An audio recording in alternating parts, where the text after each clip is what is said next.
लक्ष्मीचा सहवास आपल्या घरी नित्य राहो, नेहमी चांगल्या मार्गाने आपणास लक्ष्मी प्राप्त हो. मार्गशीर्ष महिन्यातील पहिल्या गुरुवारच्या तुम्हा सर्वांना खूप खूप शुभेच्छा. श्री स्वामी समर्थ. तुम्हा सर्वांचं आपल्या यूट्यूब चॅनलवरती मी अगदी मनापासून स्वागत करते. तुमच्या मनातील सर्व चांगल्या इच्छा स्वामी महाराज पूर्ण करोत हीच स्वामींच्या चरणी प्रार्थना करते आणि आजच्या व्हिडिओला सुरुवात करते.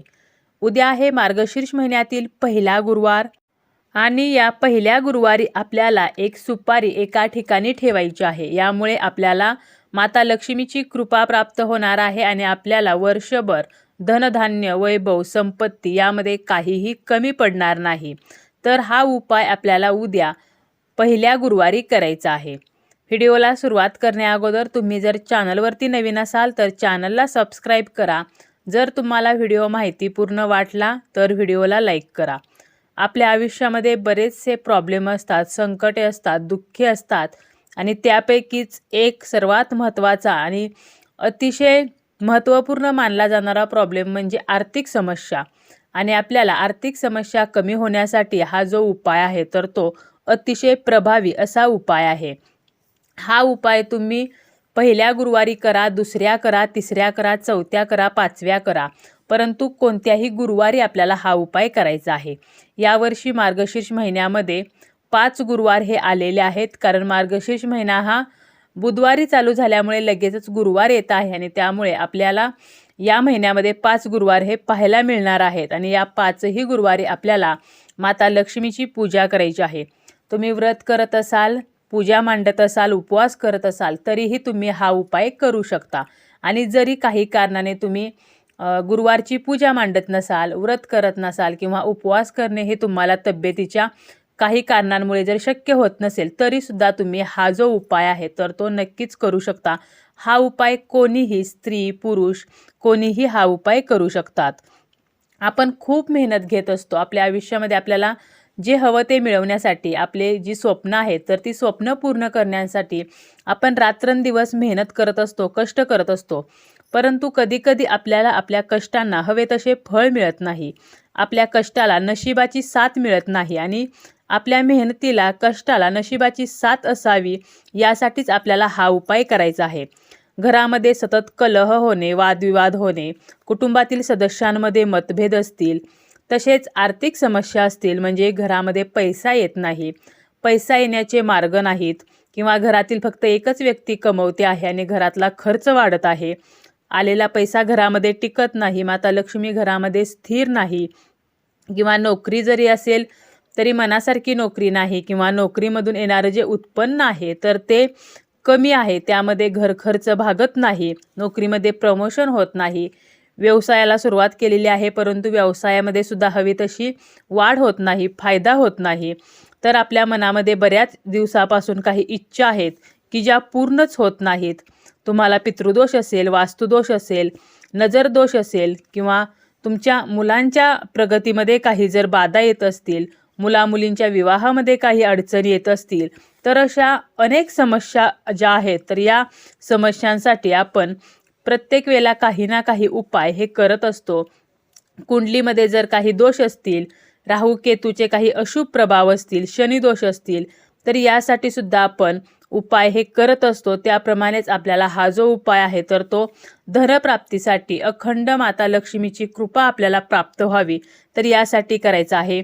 माता लक्ष्मीने आपल्या घरामध्ये कायमचं वास्तव्य करावं, त्याप्रमाणेच आपल्या घरातील सततचं आजारपण, मुलांचा हट्टीपणा, किंवा लहान मुले जी किरकिर करतात तर ते कमी व्हावं, मुलांचा चिडचिडेपणा कमी व्हावा, आपले मुले ऐकत नाहीत तर आपल्या मुलांनी ऐकावं, यासाठी सुद्धा तुम्ही हा उपाय करू शकता.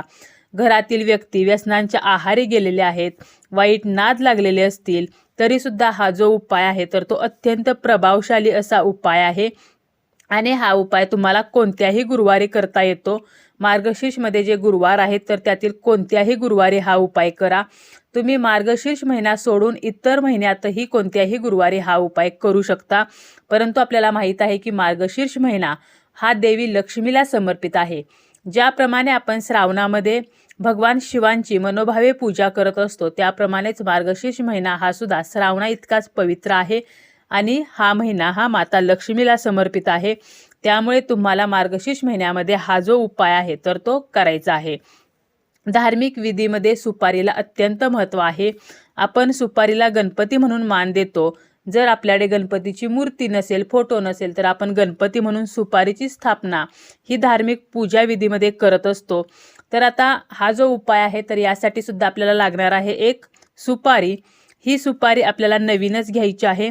घरातील जुनी सुपारी किंवा तुम्ही यापूर्वी वापरलेली अशी सुपारी घेऊ नका. त्यासाठी तुम्हाला नवीनच सुपारी आणायची आहे. सुपारी ही कुठेही खंडित झालेली अशी किंवा छिद्र पडलेली, किडलेली अशी नसावी, तर ती व्यवस्थित सुस्थितीत असायला हवी. त्यासोबतच आपल्याला हा जो उपाय आहे तर तो सलग 7 दिवस करायचा आहे.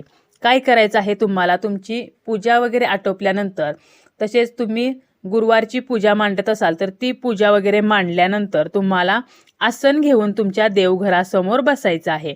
यानंतर तुम्ही ऑलरेडी अगोदर पूजेमध्ये दिवा लावलेला असाल आणि जर हा दिवा लावलेला नसेल, दिवा विझला असेल, तुम्ही जर हा उपाय उशिराने करत असाल तर तुम्हाला सर्वप्रथम दिवा हा प्रज्वलित करून घ्यायचा आहे. बसायला आसन घ्या, दिवा प्रज्वलित करा, स्वतःला हळदी कुंकू लावून घ्यायचं आहे. त्यानंतर एक तामण घ्यायचं आहे, त्यामध्ये सुपारी ठेवायची आहे. या सुपारीला स्वच्छ पाण्याने, त्यानंतर पंचामृताने आणि पुन्हा स्वच्छ पाण्याने असा अभिषेक करायचा आहे. सुपारी आपल्याला कोरडी स्वच्छ पुसून घ्यायची आहे आणि यानंतर आपल्याला ही सुपारी देवघरामध्ये ठेवायची आहे. त्या सुपारीला हळदी कुंकू, अक्षता, फूल अर्पण करायचं आहे. शक्य असेल तर पिवळ्या रंगाचं फूल अर्पण करा. यानंतर धूप दीप निरंजनाने ओवाळायचं आहे आणि अशा प्रकारे आपल्याला सलग 7 दिवस, कोणत्याही गुरुवारी सुरुवात करा आणि तेथून सलग 7 दिवस आपल्याला याच पद्धतीने सुपारीची पूजा करायची आहे.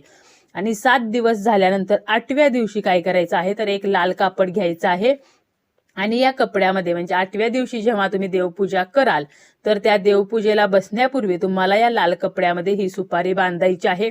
त्यानंतर तुमची देवपूजा वगैरे करायची आहे आणि माता लक्ष्मीच्या चरणी आपल्याला लाल कपड्यामध्ये बांधलेली ही सुपारी ठेवायची आहे. तिला आपल्याला हळदी कुंकू, अक्षता, फूल अर्पण करायचं आहे. आणि यानंतर त्याच दिवशी संध्याकाळी तुम्ही जेव्हा तिन्ही सांजेला देवासमोर दिवा लावता तर त्यावेळेला ही जी सुपारी आपण लाल कपड्यामध्ये गुंडाळलेली आहे तर ती उचलायची आहे आणि आपल्या तिजोरीमध्ये ठेवायची आहे किंवा ज्या ठिकाणी तुम्ही पैसे ठेवता तर त्या ठिकाणी तुम्हाला ही सुपारी ठेवायची आहे. या सुपारीला तुमचा इतर वेळेला हात लागणार नाही, तर याची काळजी आपल्याला घ्यायची आहे. आपण बघा बऱ्याच वेळेला नॉनव्हेज खात असतो, आपल्याकडे सुतक असतं किंवा आपल्याला पिरियड असतात, तर अशा वेळेला या सुपारीला हात लागणार नाही. तर या हिशोबाने आपल्याला ही सुपारी ठेवायची आहे, एका बाजूला एका कोपऱ्यामध्ये ठेवायची आहे. आता तुम्ही हा उपाय तुमच्या घरी करू शकता. तसेच तुम्हाला तुमच्या व्यवसायामध्ये जर प्रगती व्हावी असे वाटत असेल तर तुमच्या व्यवसायाच्या ठिकाणी सुद्धा तुम्ही हा उपाय करू शकता. तुमचं जर दुकान असेल तर त्या दुकानामध्ये तुम्ही हा जो उपाय आहे तर तो करू शकता. म्हणजे व्यवसायाच्या ठिकाणी तुम्ही कपाटामध्ये एका बाजूला ही सुपारी ठेवू शकता, तुमच्या दुकानामध्ये सुद्धा एका बाजूला ही सुपारी ठेवू शकता. फक्त इतर वेळेला या सुपारीला आपल्याला हात हा लावायचा नाही. अतिशय साधा सोपा असा उपाय आहे, तर तुम्ही धनप्राप्तीसाठी नक्कीच हा उपाय करू शकता.